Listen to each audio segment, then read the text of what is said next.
আসসালামু আলাইকুম ওয়া রাহমাতুল্লাহি ওয়া বারাকাতুহু।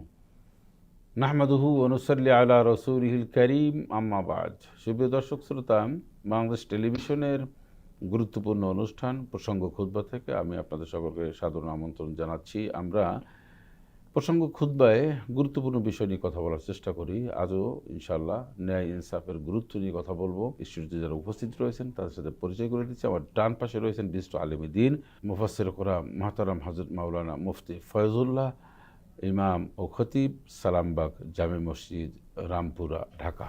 আসসালামু আলাইকুম ওয়া রাহমাতুল্লাহি ওয়া বারাকাতুহু। আমার বাম পাশে রয়েছেন মুহতারাম হযরত মাওলানা মুফতি এনামুল হাসান সিদ্দিকী, প্রিন্সিপাল ও শাইখুল হাদিস, জামিয়া কোরআনিয়া আজিমিয়া, খিলগাঁও, ঢাকা।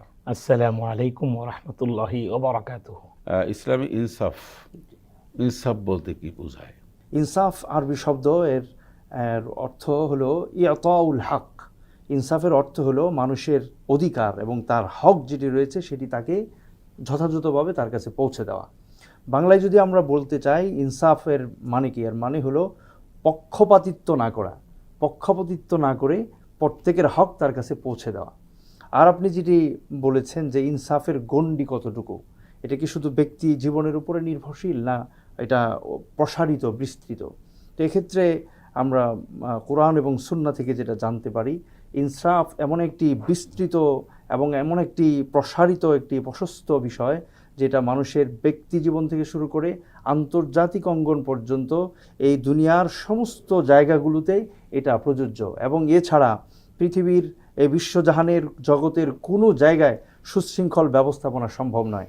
আমরা একটা উদাহরণ যদি কোরআন কারীম থেকে দেই তাহলে বুঝতে পারবো যে শত্রুদের সঙ্গে একজন মুসলমানের আচরণ কেমন হবে, শত্রুপক্ষের সঙ্গে, সেই জায়গাটাতে কোরআন কারীম আমাদেরকে নির্দেশ দিয়েছে, ওয়ালা ইয়াজরিমান্নাকুম শানাআনু কওমিন আলা আল্লা তা'দিলু ইয়াদিলু হুয়া আকরাবু লিত্তাকওয়া। কোনো সম্প্রদায়ের সঙ্গে তোমাদের বিদ্বেষ বা শত্রুতা রয়েছে কোনো কারণে, এই শত্রুতার কারণে তোমরা যেন ইনসাফকে পরিহার না করো। সেখানেও তোমরা আদল এবং ইনসাফ, ন্যায় যেটা, সত্য যেটা, সেটাকেই তোমরা আচরণ করবে। এবং ইয়াদিলু হুয়া আকরাবু লিত্তাকওয়া, আল্লাহ তাআলা বলেন যে ইনসাফ সব জায়গায় বজায় রাখা, এটাই হলো তাকওয়া। তো এইভাবে আমরা দেখতে পাই যে ব্যক্তি জীবনে, পারিবারিক জীবনে এবং ওজন করার ক্ষেত্রে, ব্যবসা বাণিজ্যের ক্ষেত্রে, লেনদেন মুআমালার ক্ষেত্রে, রাষ্ট্র পরিচালনা করার ক্ষেত্রে, এমনিভাবে চাকরি বাকরি, দায়িত্ব পালন করার ক্ষেত্রে, নিজের সন্তানদের উপর দায়িত্ব পালন করার ক্ষেত্রে, সমাজের সর্বত্র এই ন্যায় ইনসাফের বিষয়টি এতটাই বাস্তবসম্মত এবং প্রয়োজনীয়। ধন্যবাদ আপনাকে মহতারাম মাওলানা এনামুল হাসান সিদ্দিকী। তো ন্যায় বিচারটা কিভাবে আমরা সমাজে প্রতিষ্ঠা করতে পারি? বিসমিল্লাহ ওয়াসসালাতু ওয়াসসালামু আলা রাসূলিল্লাহ, আম্মা বা'দ। ক্বালা আল্লাহু জাল্লা ওয়া আলা, আউযু বিল্লাহি মিনাশ শাইতানির রাজীম। ইন্নাল্লাহা ইয়া'মুরু বিল আদলি ওয়াল ইহসান ওয়া ইতা'i যিল কুরবা ওয়া ইয়ানহা আনিল ফাহশাই ওয়াল মুনকারি ওয়াল বাগয় ইয়া'iযুকুম লাআল্লাকুম তাযাক্কারুন। ন্যায় বিচার যেখানে ভুলুণ্ঠিত, আল্লাহ পাক কোরআনে জায়গায় জায়গায় বলেছেন। আমরা যদি সূরা নিসার দিকে তাকাই, 58 নম্বর আয়াত আল্লাহ বলেছেন, ওয়াইজা হাকামতুম বাইনান নাসি আন তাহকুমু বিল আদল ইন্নাল্লাহা নি'মা ইয়া'iযুকুম বি ইন্নাল্লাহা কানা সামিআন বাসীরা। তোমরা যখন মানুষের মাঝে কোনো মীমাংসা করবে, কোনো রায় দিবে, কোনো বিচার করবে, তোমরা ন্যায়পরায়ণতার সাথে করবে। আর আল্লাহ সুবহানাহু ওয়া তাআলা তোমাকে উত্তম একটি উপদেশ দিচ্ছেন। তো ন্যায় বিচারের কথাটা আল্লাহ ইন্নাল্লাহা নি'মা ইয়া'iযুকুম বি, এর চাইতে আর উপদেশ, অ্যাডভাইস কোনো মানুষের জন্য হতে পারে না। আমরা যদি অন্য আয়াতে দেখি, সূরা মায়েদার দিকেও দেখি, আল্লাহ পাক বলেছেন, ওয়াইজা হাকামতা ফাহকুম বাইনাহুম বিল কিসত, তোমরা যখন বিচার করবে তো ন্যায় বিচার করবে। তো আজকে আমরা দেখতে পাচ্ছি ছেলে, বাবা, স্বামী, স্ত্রী, প্রতিবেশী, সামাজিকভাবে, ব্যক্তিগতভাবে, বিভিন্ন পর্যায়ে ধাপে ধাপে ন্যায় বিচার আজকে বঞ্চিত। নিবৃত্তে কাজ। আর ইসলাম হচ্ছে ইন্নাল ইসলাম দীনুন কামিলুন নিজামুন কামিলুন ফি হায়াতিল বাশারিয়াতি। ইসলাম হচ্ছে এমন একটি, Islam is the complete code of life. Islam হচ্ছে এমন একটি পূর্ণাঙ্গ জীবন ব্যবস্থা। ইসলামে একমাত্র ন্যায় বিচার, সুবিচার প্রতিষ্ঠা করতে পারে। ইন্নাল্লাহা ইয়া'মুরু বিল আদলি ওয়াল ইহসান ওয়া ইতাইযিল কুরবা ওয়া ইয়ানহা আনিল ফাহশাই ওয়াল মুনকারি ওয়াল বাগয়। আল্লাহ পাক এখানে 3টি আদেশ করেছেন আর 3টি বিষয় থেকে বেঁচে থাকার জন্য আল্লাহ পাক অর্ডার করেছেন। এখানে 1 নম্বরে তিনি বলেছেন ইন্নাল্লাহা ইয়া'মুরু বিল আদল। ন্যায় বিচার মানে কি? ন্যায় বিচার হলো কোরআন সুন্নাহর আলোকে কোরআন কিভাবে আমাকে অ্যাডভাইস করেছে, রাসূল আকরাম সাল্লাল্লাহু আলাইহি ওয়াসাল্লাম এই কোরআনের আলোকে বাস্তব জীবনে কিভাবে তিনি মীমাংসাগুলো করেছেন, সেইগুলোকে সামনে রেখে আমাদের বর্তমান সমাজের সমস্যার সমাধান যদি আমরা করি তাহলে সেটাই হবে ইনসাফ এবং ন্যায় বিচার। আর যদি এখানে রাসূল আকরাম সাল্লাল্লাহু আলাইহি ওয়াসাল্লামের গোটা জিন্দেগির কোনো উদাহরণ যদি আমি কোনো রায়ের মধ্যে না আনতে পারি, ব্যক্তিগত একটা রায় আমি দিয়ে দিলাম, তাহলে সেটা হবে না। আমাকে দেখতে হবে যে in the I of Islam, ইসলাম আমাকে কি বলেছে। আমি অর্থনীতি নিয়ে বলবো, অর্থনীতির ক্ষেত্রেও ইনসাফ করতে হবে। ইসলাম যেভাবে আমাকে টাকা উপার্জন করতে বলেছে, অধ্যাপক আলফ্রেড মার্শাল তিনি বলেছিলেন Islamic economics is a social science which studies economics problems of the people in the light off the Quran and সুন্নাহ। ইসলামী অর্থনীতি এটা এমন একটি অর্থনীতি সবসময় সে কোরআন এবং সুন্নাহকে সামনে রেখে চলে। শুধু অর্থনীতি নয়, সমাজের ঝগড়া বিবাদ বৈষম্য যে কোনো দূরীকরণের ক্ষেত্রে আমাকে মানদণ্ড হিসাবে কোরআন সুন্নাহকে আমাকে উপস্থিত করতে হবে। মুফতি ফজলুল্লাহ সাহেব, সমাজে আমরা ইনসাফ অথবা ন্যায় বিচার এটা শুরুটা কিভাবে করতে পারি? আমি নিজে যদি ইনসাফ না করি তাহলে অন্যকে ইনসাফের দাওয়াত তো আমি দিতে পারবো না। আজকে আমি ব্যক্তি জীবনে আমি নিজের সাথেই তো ইনসাফ করি না। আমি যদি আল্লাহর হুকুম না মানি তাহলে আমরা নিজের উপর ইনসাফ করলাম না। আমি যদি আল্লাহর হুকুমগুলো অনুসারে, নবীজির সুন্নাহ অনুসারে যদি আমার পরিবারের লোকজনের সাথে, আমার প্রতিবেশীর সাথে, আত্মীয় স্বজনদের সাথে আমি আচরণ না করি তাহলে তো আমি ইনসাফকে ভুলুণ্ঠিত করলাম। আজকে বহু লোকদেরকে দেখা যায় যে নিজের বোনের হকটাকে দেয় না, নিজের স্ত্রীর হককে দেয় না, নিজের সন্তানদের হক দেয় না, অধিকার দেয় না, নিজের বাবা মায়ের হক দেয় না, প্রতিবেশীর হক দেয় না।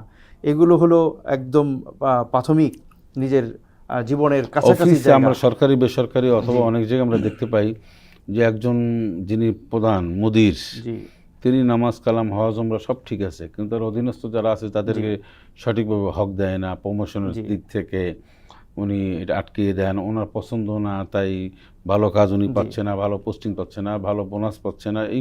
এই যে একটা যে দায়িত্বশীলদের যেটা ইনসাফ কীভাবে হওয়া উচিত, এক্ষেত্রে প্রত্যেকেই মনে রাখতে হবে নবী করিম সাল্লাল্লাহু আলাইহি সাল্লাম আমাদেরকে সতর্ক করেছেন, আলা কুল্লুকুম রাঈন কুল্লুকুম মাসউলুন আন রাঈয়াতি আর রাজুলু রাঈন ফি আহলি বাইতি।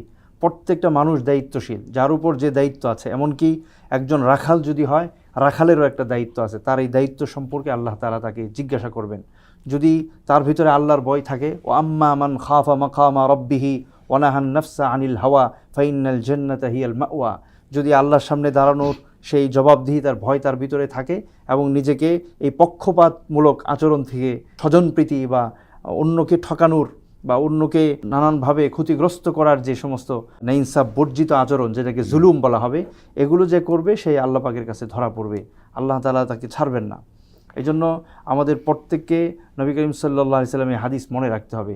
আমরা যদি নবীজির জিন্দেগিতে তাকাই তো নবী করিম সাল্লাল্লাহু আলাইহি সাল্লাম কি বলেছেন, ওয়া আইমুল্লাহি লাউ আন্না ফাতিমাতা বিনতু মুহাম্মাদিন সারাকাত লাকাতাতু ইয়াদাহা। নবীজি বলেছেন যে যদি তোমরা তো মাখজুমি গোত্রের এক মহিলার ব্যাপারে সুপারিশ নিয়ে এসেছো, তোমাদের আগের উম্মতের অবস্থা এমন ছিল যে তারা যখন ধনাঢ্যবান বা সম্ভ্রান্ত পরিবারের লোকের অপরাধ করত তাকে ছেড়ে দিত, আর দুর্বল সমাজের ব্যক্তি যদি অপরাধ করত তার উপরে আল্লাহর হদ কায়েম করত।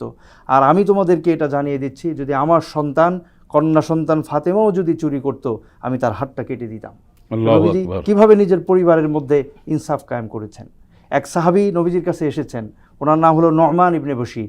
তিনি এসে বলেছেন যে ইয়া রাসূলুল্লাহ, আপনি সাক্ষী থাকুন, আমার সন্তানদের মধ্যে এই সন্তানকে আমি আমার এই অতিরিক্ত সম্পদটা আমি তাকে দিয়ে গেলাম। নবী করিম সাল্লাল্লাহু আলাইহি ওয়াসাল্লাম তাকে প্রশ্ন করলেন, আকুল্লা ওয়ালাদিন নাহালতাহু মিসলা হাদা, তুমি তোমার প্রত্যেকটা সন্তানকে কি এই পরিমাণ উপঢৌকন দিয়েছো? তিনি বললেন যে না।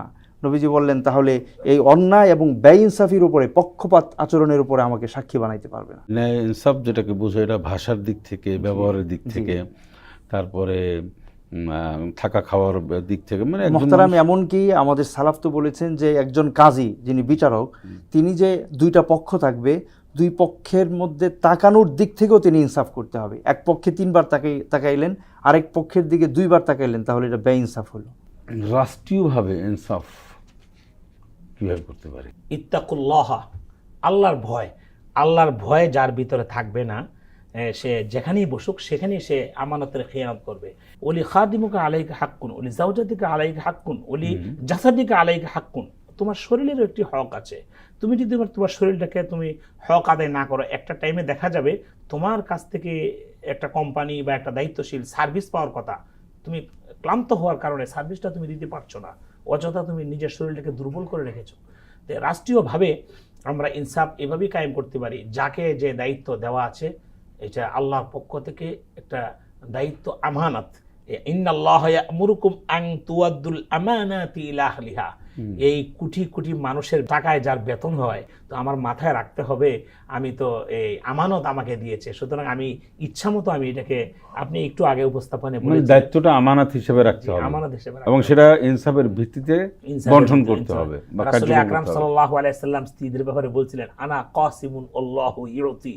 আল্লাহ পাক আমাকে যেভাবে হুকুম করেছেন ঠিক সেইভাবেই আমি তোমাদের মাঝে বন্টন করে দিচ্ছি, এর বাহিরে আমি কিছু না। তাহলে এই যারা রাষ্ট্রীয়ভাবে আমরা বিভিন্ন দায়িত্বে আছি, বিশাল একটা জিম্মাদারি, বিশাল একটা ওমাইয়াতি, মানে যে ব্যক্তি খেয়ানত করবে, এই খেয়ানতের মাল নিয়ে হাসরের মাঠে কিন্তু সে উঠবে, তাকে এটা জবাব দিতে হবে। খেয়ানত করা, তসরুপ করা, এগুলা একদিন কিন্তু প্রকাশিত হয়ে যাবে, বিমা কাসাবাত আইদিকুম ওয়া ইয়াফু আন কাসির। তবে আল্লাহ বলেন বেশিরভাগই মাফ করে দেই। আল্লাহ যদি মাফ না করেন তাহলে বাঁচার কোনো উপায় নেই। ন্যায় ইনসাফ যখন প্রতিষ্ঠিত হবে তখন কিন্তু সুবিধাটা হলো যে চায়নি জি। সেও সুবিধা ভোগ জি করবে। জি কিন্তু ওনার আপাত দৃষ্টিতে মনে হচ্ছে যে ন্যায় ইনসাফ যদি প্রতিষ্ঠিত হয় তাহলে বোধহয় আমার অনেক ক্ষতি হতে পারে, বা আমি এই তসরুপ করতে পারবো না। কিন্তু একজন মানুষ যখন বেইনসাফি পথে থাকে, যে তার মধ্যে যখন ন্যায়ের পরিবর্তে অন্যায় ঢুকে যায়, সে যেই হোক না কেন, এটার রেজাল্ট দিন শেষে অথবা কখনো না কখনো তাকে এটার মাসুল দিতে হবে। মোহতারাম মাওলানা, তো এই ন্যায় ইনসাফ এটা প্রতিষ্ঠা করা, এটা আমাদের জন্য কতটা জরুরি? ন্যায় ইনসাফ এটা এমন একটা ইসলামের গুরুত্বপূর্ণ বিষয় যে এটা ছাড়া এই জগৎ সংসারের কোনো বিষয় সুশৃঙ্খলভাবে চলবে না। এমনকি আমাদের পূর্বসূরিগণ তাদের কিতাবে, ফিকহের কিতাবে এইভাবে লিখেছেন যে যদি একটা রাষ্ট্র রাষ্ট্রীয়ভাবে যদি তার মধ্যে ইনসাফ থাকে, সেটি যদি কাফের রাষ্ট্র হয় আল্লাহ পাক তাকে সাহায্য করবে। আর একটা রাষ্ট্র যদি রাষ্ট্রীয়ভাবে মুসলিম রাষ্ট্র হয়, সে যদি জুলুম করে, রাষ্ট্রীয়ভাবে যদি জুলুম অবিচার সেখানে থাকে, তাহলে আল্লাহ তাআলার সাহায্য এখানে থাকবে না। যে পৃথিবীর যেই জায়গাতেই ইনসাফ হবে সেখানে আল্লাহ পাক সাহায্য করবেন, যেখানে বেইনসাফি হবে সেখানেই আল্লাহ পাক গজব নাজিল করবেন। এই জন্য সমাজকে আমরা কিন্তু অনেক সময় মনে করি যে বেইনসাফি করলে, বেইনসাফি কিন্তু অনেক ধরনের হয়। জি, একজন মানুষকে তুচ্ছ তাচ্ছিল্য, অধীনস্থ যারা রয়েছে তাদেরকে তা পূর্ণ অধিকার না দেওয়া, জি, বা একজন সাধারণ মানুষের উপরে যারই হোক কেন বেইনসাফি করলে আমাদের অনেক মানুষের মধ্যে একটা সুরসুর একটা আনন্দ কাজ করে যে আমি এই বোধহয় পাওয়ার আমি অ্যাপ্লাই করতে পেরেছি, আমি এখানে পাওয়ার প্র্যাকটিস করেছি। কিন্তু এটা কিন্তু পাওয়ার না। আপনি কারো উপর জুলুম করা, এটা কিন্তু লাইসা শাদীদু বিসুরআহ, ইন্নামা শাদীদুল্লাযী ইয়ামলিকু গাদাবাহু ইয়ামলিকু নাফসাহু ইনদাল গাদাব। নবীজি এখানে যে প্রশংসা করেছেন যে এক ব্যক্তি তার ক্রোধকে নিংড়ে দিল, এটা কিন্তু বীরত্ব নয়। বীরত্ব হলো ক্রোধের সময় নিজেকে কন্ট্রোল করে রাখা। একজন ব্যক্তির কাছে ক্ষমতা আছে, ক্ষমতাটাকে প্রয়োগ করে সে চাইলে জুলুম করতে পারে। কোরআনে বলছে ওয়াল কাযিমিনাল গায়যা ওয়াল আফিনা আনিন নাস। বুখারীর riwayate একটা riwayat এসেছে, লা ইউমিনু আহাদুকুম হাত্তা ইউহিব্বা লিআখি মা ইউহিব্বু লিনাফসি। তোমাদের কেউ ততক্ষণ পর্যন্ত ঈমানদার হতে পারবে না নিজের জন্য যেটা পছন্দ করে আরেকজনের জন্য, অপর ভাইয়ের জন্য পছন্দ করবে না। আমাদের দেখা যায় আমরা নিজেরা ভালো ভালোগুলা, যে কোনো জিনিস, ভালো পোস্ট, ভালো জিনিসগুলো আমরা রেখে দিই, নিয়ে নিই, আগেই গুছিয়ে নিয়ে নিই। আর আরেকটা কথা একটু আগে আপনি যেটা বলছিলেন যে ন্যায় বিচারটা কীভাবে, মানে ন্যায় বিচার প্রতিষ্ঠা হওয়ার জন্য ন্যায়পরায়ণ ব্যক্তি লাগবে, সৎ। যে যারা এটা প্রতিষ্ঠা করবেন সে নিজেই যদি অসৎ হয়, সে যদি ন্যায় বিচার কি না বুঝে, তার উপরে জিম্মাদারিটা কি, মানুষের দায়িত্বটা কি দেওয়া আছে, সেটা যদি সে না বুঝে সে আদায় করতে পারবে না। ন্যায় বিচার যারা করবেন এবং সব দায়িত্বশীল পর্যায়ের যারা, তারা অন্যায় করলে যে ভয়াবহতা হয়। বুখারীর riwayate হাদিসে আসছে, ইমামুন আদিলুন, তাকে আল্লাহ পাক আরশে আজিমের নিচে বসার ব্যবস্থা করে দিবেন। আর যে বিচারটা ভালোভাবে করবে না, ওমাল্লাম ইয়াহকুম বিমা আনজালাল্লাহ ফাউলাইকা হুমুল কাফিরুন ফাউলাইকা হুমুজ জালিমুন। ন্যায় বিচার না করলে সেটা জালেম, অন্যায় করলো সে। তো আমাদের বিষয়টা হলো যে আমরা সর্বত্র ন্যায় ইনসাফের পক্ষে থাকবো। ন্যায় কোনটা, অন্যায় কোনটা নিঃসন্দেহে আমরা সবাই বুঝি। আমরা প্রত্যেকটা মানুষ যদি ন্যায়ের পক্ষে থাকি তাহলে আমাদের সমাজে সব ধরনের অশান্তি দূর হয়ে যাবে, শান্তি থাকবে। আমি যখন বুঝবো এই কথা যে আমি একজন মানুষের ক্ষতি সাধন করে একটা মানুষের কোনো না কোনো মানুষের কোনো সম্মান ইজ্জত বা তার বিরুদ্ধে মিথ্যা মামলা বা তাকে হয়রানি করা, তার সাথে দুর্ব্যবহার করা, তাকে হেয় প্রতিপন্ন করা, এটা আমার জন্য একটা অন্যায়। সুন্দর একটি সমাজ গঠনে ন্যায় ইনসাফের বাইরে আমাদের কোনো আর কোনো সূত্র নাই বা বাইরে আর কোনো সুযোগ নেই। মহতারাম মাওলানা ফয়জুল্লাহ মুফতি, আপনি বলবেন যে তাহলে আমরা কিভাবে ন্যায় শিক্ষা গ্রহণ করতে পারি, এই শিক্ষাটা কোথায় পাবো? আমরা যদি খলিফাতুল মুসলিমিন, ইসলামের সর্বপ্রথম খলিফা আবু বকর সিদ্দিক রাদিয়াল্লাহু আনহু সর্বপ্রথম যে বক্তব্য দিয়েছিলেন, সেখানে যে কথাটা তিনি বলেছিলেন এটা যদি একটু মনে রাখি, তিনি বলেছিলেন যে তোমাদের মধ্যে সবচেয়ে যে দুর্বল সে আমার কাছে সবচেয়ে শক্তিশালী, সুবহানাল্লাহ। যদি সে দুর্বল হয়, হ্যাঁ, যদি তার হক নষ্ট করা হয়, যদি সে জুলুমের শিকার হয়। আর তোমাদের মধ্যে সবচেয়ে শক্তিশালী, পাওয়ারফুল, সে আমার কাছে সবচেয়ে দুর্বল, যদি সে জালেম হয়। সুতরাং ইসলাম সবসময় ন্যায়ের পক্ষে, সত্যের পক্ষে। এইটা আমাদেরকে আত্মবিশ্বাসটা, এই চেতনাটা আমাদেরকে লালন করতে হবে। আর এটা মনে রাখতে হবে, যদি আমি ইনসাফকে ভঙ্গ করি, বলুণ্ঠিত করি, তাহলে নবীজির সেই হাদিস ইমনা শামলাতাল্লাতি গাল্লাহা ইয়াউমা খাইবার লা তাশতাইলু আলাইহি নারান, যে একটা চাদর কেউ যদি অন্যায়ভাবে এটা গ্রহণ করে থাকে, তাহলে কিয়ামতের ময়দানে এই চাদরটাই তার জন্য আগুন হয়ে তাকে পোড়াবে। আর নবী করিম সাল্লাল্লাহু আলাইহি ওয়াসাল্লাম আরেক হাদিসে বলেছেন যে মান কানাত আলাইহি ফালিয়াতাহাল্লাল মিনহু মাজলামাতুন, যদি কারো হক কেউ নষ্ট করে, মনে কষ্ট দিয়ে, ইজ্জত নষ্ট করে, কারো হক নষ্ট করে, অর্থ সম্পদ নষ্ট করে, দেশের হোক, রাষ্ট্রের হোক, স্বজন প্রিয়জনের হোক, প্রতিবেশীর হোক, আত্মীয় স্বজনের হোক, তাহলে দুনিয়াতে থাকতেই যেন সে এটাকে সমাধান করে নেয়। হ্যাঁ, আমরা অনেক দিন ধরে দেখছি যে যে আমাদের সাথে অসংখ্য মানুষ পারিবারিকভাবে হোক, প্রতিবেশী হোক, রাষ্ট্রীয় হোক, যেভাবেই আমাদের সাথে অন্যায় করে বা হক নষ্ট করে। তো একজন হক নষ্ট করলো যে ব্যক্তি, আপনি বলবেন একজন মানুষ হক নষ্ট করেছে, কিন্তু সে একটা অনেক আমল আছে, তিনি হজ করেন, উমরা করেন, জাকাত দেন, মানুষের উপকার করেন, বা তার নামাজ পড়তে কপালে দাগ পড়ে গেছে, কিন্তু একটা সমস্যা তার কি, মানুষের অধিকারটা তিনি একটু খর্ব করেন, কি হবে তার? অল্প কথায় বলবেন। হাদিসের ভাষাটা দুই আমি শুধু বলে দেই, রজলুন আকবরা আসফারা ইউতিলুস সাফার, এক ব্যক্তি দীর্ঘ সফর করলো, ক্লান্ত, অবশ্রান্ত, এলোমেলো অবস্থায় সে দুই হাত আল্লাহর দিকে উঠালো আর আল্লাহকে রব রব ইয়া রব ইয়া রব বলে ডাকলো। তো নবী করিম সাল্লাল্লাহু আলাইহি ওয়াসাল্লাম বলছেন যে তার দোয়া কিভাবে কবুল হবে? আমুহু হারাম মাশরাবুহু হারাম, কারণ তার উপার্জন হলো হারাম এবং সে আয় উপার্জন করে অবৈধভাবে, অন্যের হক নষ্ট করে। তাহলে নবীজি এখানে কি বুঝিয়ে দিলেন যে যত সেজদা করুক, সেজদা করতে করতে যদি কপালে দাগ পড়ে যায়, হজ করতে করতে যদি প্রত্যেক বছর করে 70 বারও হজ করে ফেলে, যদি মানুষের অধিকার নষ্ট করে, ইনসাফ প্রতিষ্ঠায় যদি আগে এগিয়ে না আসে, তাহলে তার ইবাদত আল্লাহ পাকের কাছে কবুল হবে না। মোহতারাম মাওলানা ইনামুল হাসান সিদ্দিক হিসেবে আপনি খুব সংক্ষেপে বলবেন যে এই ইনসাফ প্রতিষ্ঠা করা আমাদের জন্য কতটা জরুরি এবং মানুষের মধ্যে ইনসাফ এবং ন্যায় এটা কিভাবে আমরা জাগ্রত করতে পারি? আগে নৈতিকতা শিক্ষা দিতে হবে। একটা মানুষ যখন নৈতিকতা বুঝে না, নৈতিক অবক্ষয় যদি থাকে, তো এই মানুষটা দ্বারা কখনো হয় না। আরেকটি কথা হচ্ছে যে হকুল্লাহ হকুল ইবাদ, একটা লোক নামাজ পড়ে নাই, আল্লাহ মাফ করে দিতে পারেন, কিন্তু মানুষের হক যদি কেউ নষ্ট করে, যে কোনো ধরনের হকই হোক, সেটা উনি ক্ষমা না করলে আল্লাহ ক্ষমা করবেন না। এই শহীদের ব্যাপারে বলা আছে যে শহীদের সব গুনাহ মাফ হয়ে যায়, ঋণ মাফ হয় না। তো একটা হক, এটাও কিন্তু একটা ঋণ।